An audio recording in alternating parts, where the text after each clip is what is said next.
Nigeria seems to be in a very difficult situation since the attainment of independence, but still hopeful. Analyzing the economy, joining me to discuss this on the big agenda with Prime Reporters TV is distinguished Senator Peter Gia, representing the Niger South Senatorial District. You're welcome, sir. Thank you. Okay, sir, let me quickly ask this. Nigeria appears to be currently in her worst economic situation since the attainment of independence due to non-productivity. What do you think is a way out of this? Thank you very much. Well, Nigeria is not in a good shape economically at the moment, but all hopes are not lost. Um the route to recovery hinges particularly on the going back to the real sector of the economy, that is manufacturing and producing goods that should be consumed locally. And I think systematically government can plan and assist manufacturers and business entrepreneurs to achieve this with time. But it's not something that can come up overnight, having regard to the neglect of this real sector of the economy over the years. Okay, sir. We have been in this phase, and this has been talked about over and over again. And what do you think is the short-term, medium-term, and long-term measures? Would you advise the government? Is there solutions you would advise the government to adopt to bring an end to these difficulties and insecurity? The major challenge is actually insecurity, because even for the peasant farmers that would desire to go to the farms to cultivate and produce cash crops for sales and other use, are afraid of going to the farms in most parts of the northern Nigeria and even all over the country. People are not safe in the east. We have a band of men who threatens and coerce people out of their farms, and in the north it is more pronounced. So the major issue and the stake right now is one of security. And thank God the president has just come to the National Assembly with a supplementary budget mainly focused on the minimum required weapons required by the Nigerian armed forces. And if that is done and security is guaranteed, more productivity certainly will come to the table. And again, you're from the Niger State.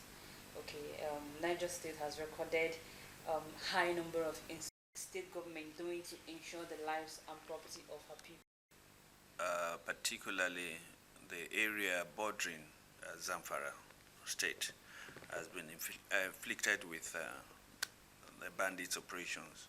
But Niger State government is not keeping quiet. Of late, I'm sure you are aware that our governor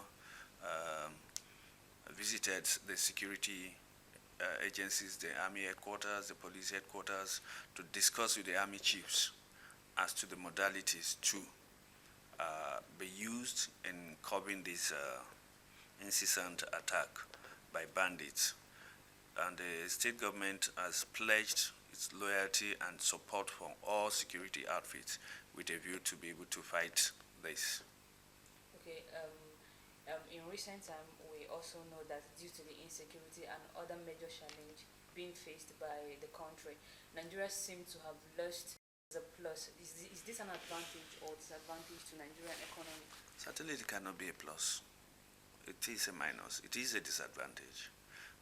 And that is why, in the first place, as I said earlier on, security is the major challenge. And once the issue of security has been tackled and people are safe, then investors will be willing to come back to invest in this vast economy. Okay, let's talk about the supplementary budget which the Senate just approved. And I'm talking about the supplementary budget.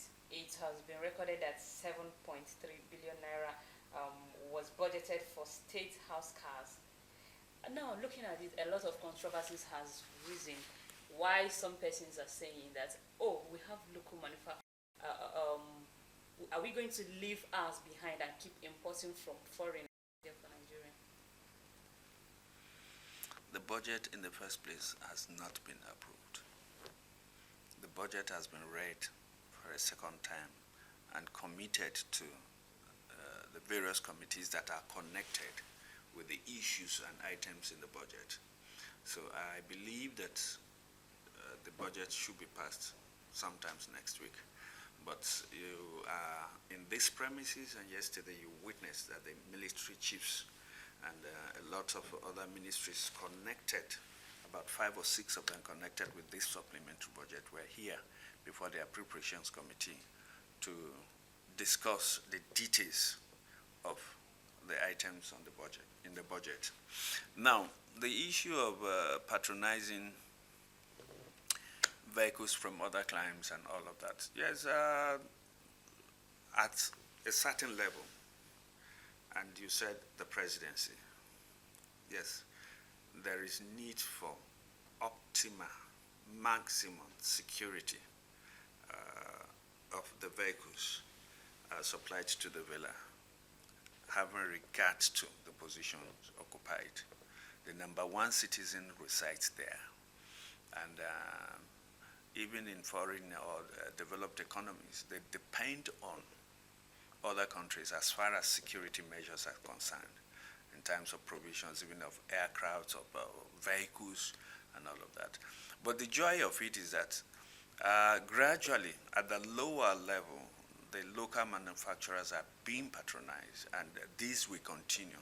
And as technology improves and their productions advances, definitely, at the end of the day, will we get to use by the president a vehicle produced or manufactured in Nigeria? But for now, I think we need to give some little gap to allow for tight security for our number one citizen and the top government officials. Okay, sir. Lastly, before we come to the end of the program, the removal of subsidy has been a big turn on flesh of Nigerians. Things got harder than it used to be, and so far, the government, we feel that hasn't done so much or enough to cushion the effect of fuel subsidy. Are we expecting light at the end of the tunnel, or is Nigeria going to keep living this way?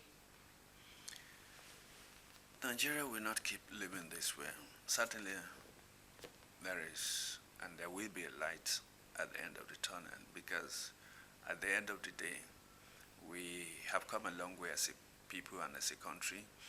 We have lived, as it were, fake lives in terms of the way we do things. Subsidies have been sustained over the years and has badly damaged the economy. And we can now see that based on the bold step taken by the president to remove it, everybody is back to where we are. Definitely going back to production, going back to the farms, and producing enough food for our people will be key. And I'm sure the government will look into this very, very critically in 2024 budget and the subsequent years. But it is not something that we can run through within a year. It's something that systematically we have to overcome. My joy is the will, and that is the key thing.